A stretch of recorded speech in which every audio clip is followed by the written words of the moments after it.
Hello les amis, je vous retrouve pour une nouvelle vidéo sur le basket en NBA et le suivi des San Antonio Spurs et surtout de Victor Wembanyama avec tous ses statistiques. Donc comme d'habitude, je vais revenir sur le match de cette nuit. Malheureusement, une nouvelle défaite pour les Spurs, la 17e de suite. Donc les défaites s'enchaînent, se ressemblent, enfin bref. Houston Rockets a battu les San Antonio Spurs 93-82. Victor a fait plutôt un bon match avec 15 points, 18 rebonds, 3 passes, 5 contre. C'est quand même pas mal. Et surtout, grâce à ces 5 contre, il devient le meilleur contreur ex aequo des Spurs à l'âge de 20 ans. Dans les stats à 20 ans. Il vient d'égaliser, donc c'est bien. Il va rentrer dans l'histoire. Il va commencer à faire des records, donc c'est plutôt pas mal. Donc dans cette vidéo, je vais revenir sur le match en détail avec les statistiques des deux équipes et des joueurs. On verra ensuite les statistiques de Victor. D'abord, le classement des Spurs à l'ouest. Bon, il n'a pas évolué puisqu'ils ont encore perdu. Les statistiques de Victor dans ce match-là avec ses meilleures performances. Il a encore fait des siennes et battu des records sur un match. On enchaînera par les stats de Wemby sur toute sa saison régulière, puis les stats de Wemby dans l'histoire des Spurs. Et c'est là qu'on va voir qu'à 20 ans, et ben, dans les stats à 20 ans, il est devenu le meilleur contreur des Spurs. Donc Cocorico, c'est plutôt pas mal, c'est vraiment pas mal. Et puis après, on verra les stats de Wemby avec tous les Français dans l'histoire de la NBA. Donc ça, c'est plutôt intéressant. Alors dans ce match, Houston a gagné 93-82 au premier quart-temps. C'est pourtant San Antonio qui menait 21-19. Deuxième quart-temps, Houston gagne 32-26. Le troisième 18-15 et le quatrième 24-20. C'était plutôt serré chaque quart-temps. Mais voilà, Houston a gagné. Alors, quel a été le problème? Eh ben, si vous regardez les statistiques à 3 points, elles sont catastrophiques côté des Spurs. Les Spurs ont fait 5 sur 41 à 3 points. 12% seulement au tir, mais pourquoi ils tirent autant à 3 points? C'est pas croyable. Vous vous rendez compte que s'ils auraient marqué ne serait-ce que, je sais pas, 3 paniers, non, on va dire 4 paniers de plus, c'est-à-dire 9 sur 41, ce qui était pas très bon, ça faisait du 22% au tir, ce qui est vraiment mauvais, et ben ils auraient gagné le match. Non mais c'est incroyable. Alors de son côté, Houston a fait 34% au tir, 30% à 3 points, 12 sur 39, donc, et ils gagnent que de 11 points au final. C'est quand même très frustrant pour les Spurs. Ils leur ont donné la victoire. C'est pas possible. C'est pas possible. Le match, il se joue là. Vraiment. Vraiment, il n'y a pas d'autre.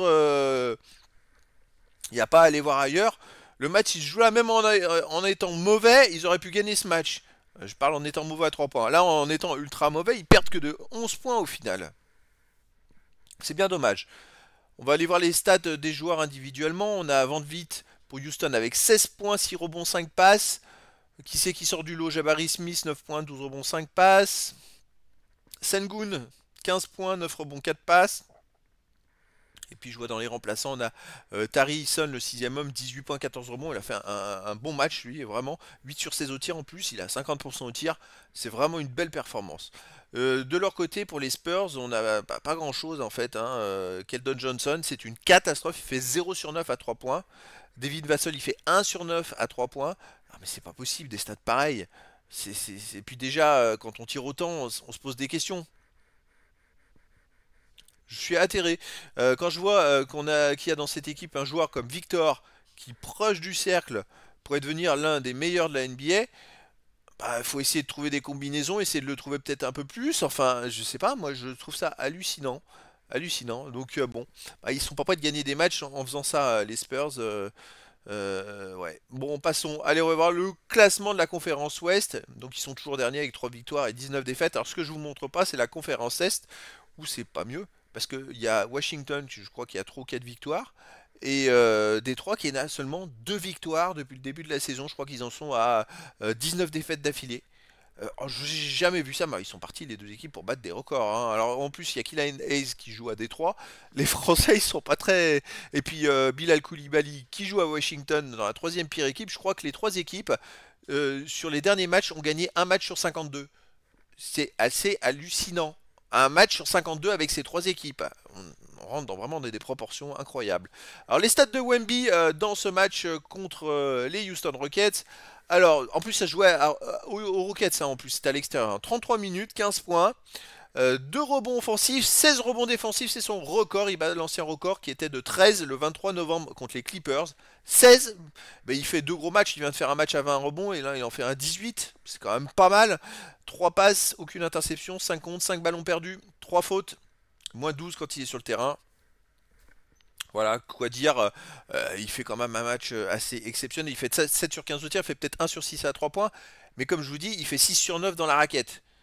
Donc si Victor fait 6 sur 9, pourquoi il tire que 9 fois? C'est pas possible. Les autres, ils préfèrent tirer 30 fois à 3 points et mettre qu'un panier. Et lui, il tire, plutôt que de lui donner 5, 6 ballons, donnez-lui 5 ballons dans la raquette, ça fait 10 points.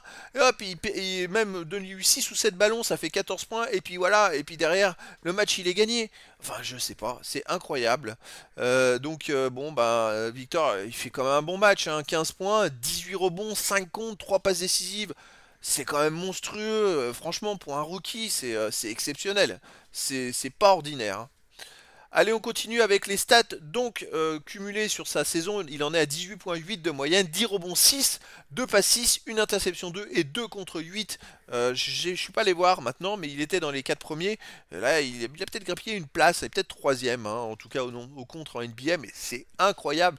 Euh, c'est vraiment en faisant de telles performances que l'équipe ne gagne pas de match. C'est ça qui est désolant. À venir pour ça, les stats de Wemby sur l'histoire des San Antonio Spurs. Et comme je vous l'ai dit en début de vidéo, grâce à ses 5 comptes, il arrive à faire un total maintenant de 59 comptes depuis qu'il est en NBA. Et ben, le meilleur, c'était Mark Olberding avec 59 comptes. De son côté à 20 ans, et ben Victor vient d'égaliser et donc est premier ex-aequo, mais dès qu'il en fera un, il va passer devant et il va mettre de la marge, hein. Je peux vous le dire là parce que là il n'y a que un quart de la saison qui a été joué, donc je pense qu'il peut même aller chercher le record de 206 de Tim Duncan à 21 ans et donc avec un an d'avance sur Tim Duncan, ce qui serait assez exceptionnel. Au total de rebonds, il a gagné une place, il est maintenant 6ème, il lui en manque 652 pour rattraper Mark Olberding. Bon, je pense que sur 2 saisons, il va passer devant Mark Olberding. Cette saison, c'est un peu juste quand même. Ça va être compliqué. Quoique, s'il continue à jouer pivot, là, a priori, ça fait 2 matchs qu'il est pivot et qu'il tourne à 18 rebonds de moyenne. C'est du Dennis Rodman. Donc là, je pense qu'il va pouvoir aller. C'est vrai que 18 rebonds de moyenne sur 30 matchs, ça fait 500 rebonds. 540 rebonds, donc c'est pas mal quand même. 540 rebonds en 30 matchs, il lui restera un peu plus de 25 matchs dans la saison. Bah voilà, 540, ça veut dire que potentiellement il peut aller chercher Mark Olberding dès cette saison, hein, et puis le dépasser. Donc ça peut être hallucinant. Pour les autres stats, ça va être plus compliqué. Vous voyez, les tirs à 3 points, Tony Parker avait des stats sur 2 ans, parce qu'il avait commencé à 19. Donc il avait 19-20. Mais Tony Parker, 432 tirs à 3 points, Victor, il en est déjà à 108. C'est quand même pas mal.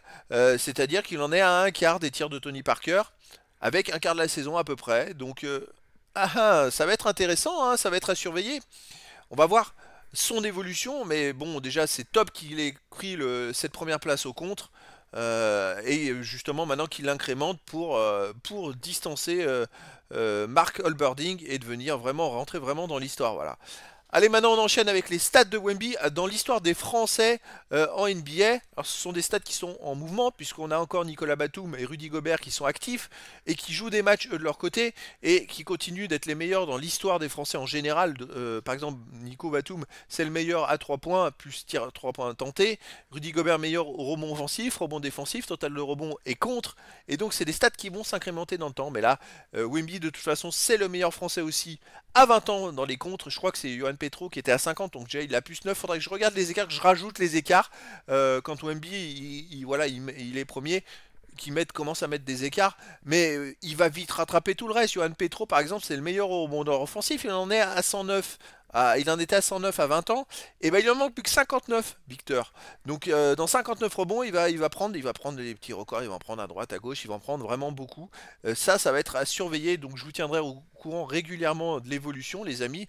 Malheureusement, c'est des défaites. Je me dis que c'est peut-être formateur pour la suite, mais ce qui est dommage, c'est qu'il va pas jouer les playoffs. Ou alors là, il faudrait enchaîner 50 victoires d'affilée, mais c'est plus possible. C'est plus possible. Et c'est dommage, dommage pour son histoire et surtout son expérience de pas jouer les playoffs. Faudra voir la saison prochaine. Alors je sais que Michael Jordan, par exemple, il a mis 3 ans ou 4 ans avant de jouer les playoffs. Il me semble que les LeBron James c'était peut-être un peu pareil. Donc on va pas non plus, voilà, on va pas non plus tirer la sonnette d'alarme. C'est la première saison. Il faudra voir l'année prochaine le recrutement qu'il y a autour de Victor en tout cas. Allez, le prochain match, les amis, eh ben, le prochain match, ça sera le 14 décembre à 2 heures du matin, heure française. Bon, comme d'habitude, je mets l'heure française parce que sinon, c'est le 13 décembre aux États-Unis en soirée. Et donc, San Antonio Spurs va jouer à l'extérieur. Non, on va recevoir, pardon, les Los Angeles Lakers. Donc, ça, c'est très intéressant. Ça va être sympa, je pense, un super duel. Alors chez eux, les San Antonio Spurs, c'est 3 victoires, 19 défaites au total, une victoire, 10 défaites à domicile. Et Los Angeles Lakers, 14 victoires, 9 défaites au total, 4 victoires, 7 défaites à l'extérieur. Ça va être encore un match très compliqué. Surtout si les Spurs tournent à 10% à 3 points. Là, à un moment, il faut dire stop. C'est pas possible. Mettez tout dans la raquette à Victor qui tire 50 fois, 100 fois par match. On s'en fout. Mais il faut gagner pour le psychologique de l'équipe. Ça serait le plus important. Donc, les amis, je vous donne rendez-vous donc ce 14 décembre.